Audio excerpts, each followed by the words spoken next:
Hello everyone and welcome to Tone for Days for another vinyl review. Please remember to like and subscribe as it'll help me grow my channel. So today we've got a special release from Record Store Day, which happened to fall on Saturday, April 20th, which was the day after Dark Matter dropped in stores and on streaming services. I wasn't entirely sure I wanted to pick up this variant of the album because it was pricey and I wasn't sure if the 24-page booklet and sticker page was included, but it was the only copy at the store I went to and I was lucky enough to have it in my hand. So when another customer walking around the store asked me where I got it, I told them it appeared to be the only copy they had put out, and it dawned on me at that moment that I really wanted it instead of the standard black copy. I had been listening to the three singles Dark Matter, Running, and Wreckage steady since each tune was released on Apple Music. I also went to the cinema listening party.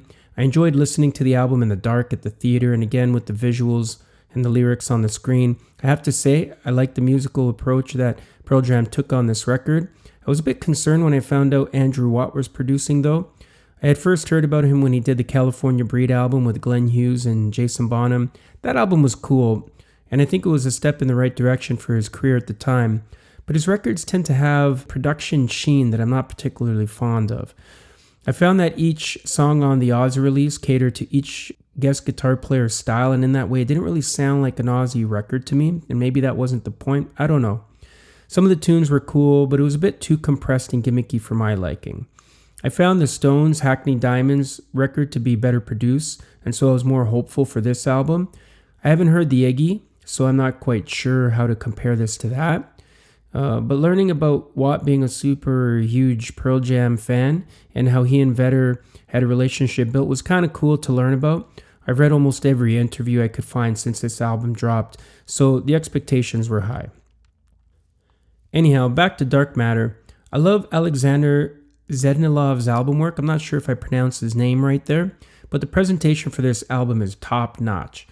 I'm pretty sure it's a thick tip-on outer sleeve, or at least it looks and feels like that, but with a nice matte finish. It's pretty awesome. The 24-page booklet is a real nice addition, and so is the sticker page. The photography inside is done by Jeff Ament, and it includes the lyrics for each tune, which I totally appreciate. The final page has got all the liner notes to learn about the behind-the-scenes details that people like myself love to read. There's also a bit of a nod to Led Zeppelin's album Presence with its black statue drawn on the final page. I'm recording the audio to this video after the fact, and I've since spun the record a bunch of times. The album sounds pretty good, and it keeps growing on me with every listen. It is compressed though, but not too compressed as I thought it would be. It sounds more open and dynamic and enough to be an enjoyable listen. As for the tunes, PJ is wearing their influences on their sleeve more than they've ever done on any previous release. I love the way the album opens up with Scared of Fear, kind of taking it back to something you might find on the Avocado album.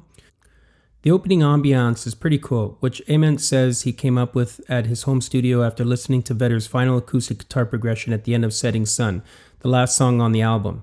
So it's kind of fitting to have this slave master approach that bookends the whole album. That ambiance is met by the break of Balls on a Pool Table, something the band says was recorded at Rick Rubin's Shangri-La studio.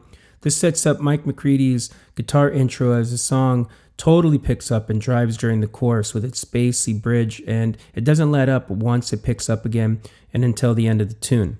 React Respond is a Devo-inspired rhythm, and those reverb-soaked oohs before the chorus remind me of a melody you'd hear in a James Bond theme song. Even Vedder's approach to singing Don't React, Respond is so dramatic, as the band is clearly taking chances on only the second song on the album. Wreckage, the third song, sounds like it's going to be a staple in their set list. It's this Tom Petty-infused chord change in the verses, and the chorus is kind of conjuring up influences from his tune Learning to Fly. Like most of the mid-tempo songs on this album, the song crescendos 2/3 through and soars until the final beat is played. Dark Matter is such a cool tune, with its distinctive drum intro by Matt Cameron that appears to be inspired by Zeppelin's Immigrant Song.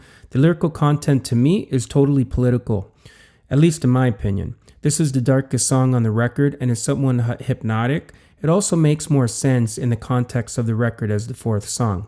The three tunes between Dark Matter and Running really stand out to me.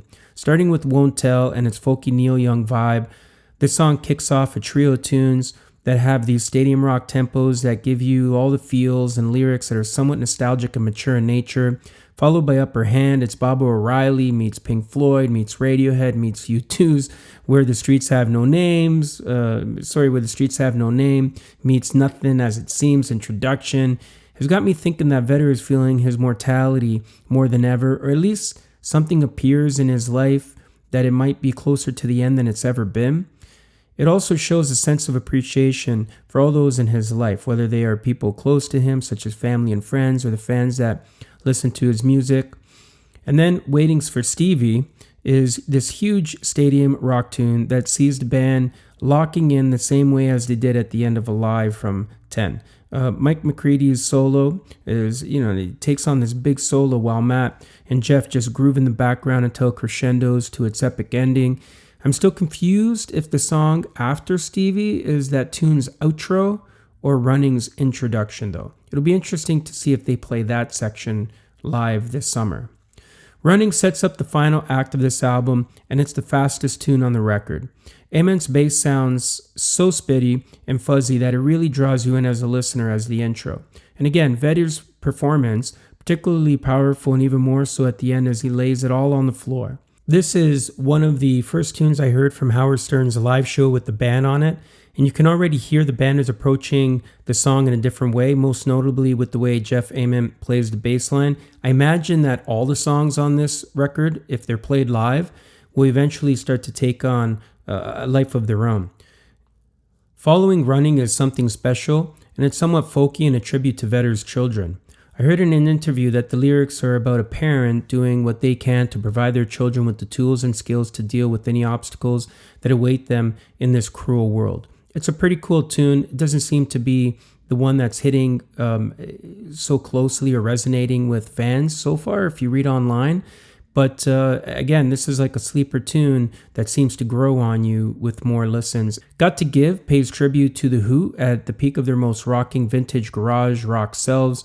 If you watch some of the most recent footage of Pearl Jam during the promotion of this record, you'll notice the big Who bullseye on the wall of their studio. Clearly, The Who is a massive influence on Vedder and the dudes, and we know that if you're a big fan. The album closes with Setting Sun, starting with a soft acoustic guitar and slowly building with the whole band joining Vedder to lift the song just in time for McCready's slide solo. As mentioned earlier, the final acoustic progression bookends the album, tying it back to the opening of Scared of Fear. In my opinion, this album doesn't have a weak track on it. Each tune is memorable in its own way, and the more I listen to it, the more I think that they haven't had an album this accessible and with as many memorable tracks on it since, I dare say, 10. I'm not saying it's their best album since 10, as you can't argue with the quality of the first 5 PJ records. But Dark Matter is strong, consistent, and full of life and energy.